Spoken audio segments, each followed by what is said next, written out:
વડાસરના મહિલા સરપંચ દિલ્હી ખાતે સરપંચ સંગઠનની મીટિંગમાં ભાગ લીધો। સ્ટોરી રિપોર્ટ બાય કરણ વાઘેલા, ભુજ। બેન, જે રીતે વાત કરી તો તમારું એક ગ્રુપ બનાવીને દિલ્હી મુકામે એક મીટિંગનું આયોજન આપણે કરવા ગયા હતા। વિશેષતા કઈ રીતનું મીટિંગનું આયોજન હતું ને શું હતું? નમસ્તે। અમારું દિલ્હીનું મીટિંગનું આયોજન એવું હતું કે ઓલ ઇન્ડિયાના સરપંચો ત્યાં ભેગા થયા હતા દિલ્હીમાં મુકામે, અને ત્યાં બીજા અલગ રાજ્યોની શું મહત્વ છે, સરપંચો પાસે કેટલી સત્તા છે એનું સમજવા માટેની મીટિંગ હતી। અલગ અલગ રાજ્યોની અલગ અલગ સત્તાઓ છે સરપંચો પાસે, અને બીજા રાજ્યોમાં સરપંચોને પગાર જડે છે તો ગુજરાત રાજ્યમાં સરપંચોને કેમ પગાર નથી એનું પણ ત્યાં જવાબ લેવાનો હતો એમ। આ બેનું કેટલા લોકો આપણે કચ્છથી ગયા હતા અને એનામાં શું માર્ગદર્શન આપણને બેનું ટ્રેનિંગમાં મળવામાં આવ્યું હતું?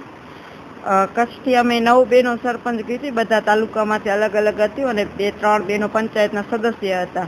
તો બધાને માર્ગદર્શન એવું મળ્યું કે બીજા રાજ્યોમાં સરપંચો પાસે કેટલી સારી સત્તાઓ છે, કે જેટલા કર્મચારી છે એ સરપંચની સત્તા નીચે આવે છે, ને અહીંયા તો ખાલી સરપંચોને ચેકમાં સાઈન લેવા આવે છે, બીજી કાંઈ સત્તા નહીં તો કે તાલીમો કાંઈ આપવામાં જ નથી આવતી। માં motor driving, safe and sure driving. Driving એ શોખ સાથે આપની મોટી જવાબદારી પણ છે। અમારા ઇન્સ્ટ્રક્ટર દ્વારા સચોટ અને સરળ માર્ગદર્શન, આપની રોજની તાલીમની માહિતી મેળવીને શું અધુરાશ છે એના ઉપર પૂરું ફોકસ કરાય છે।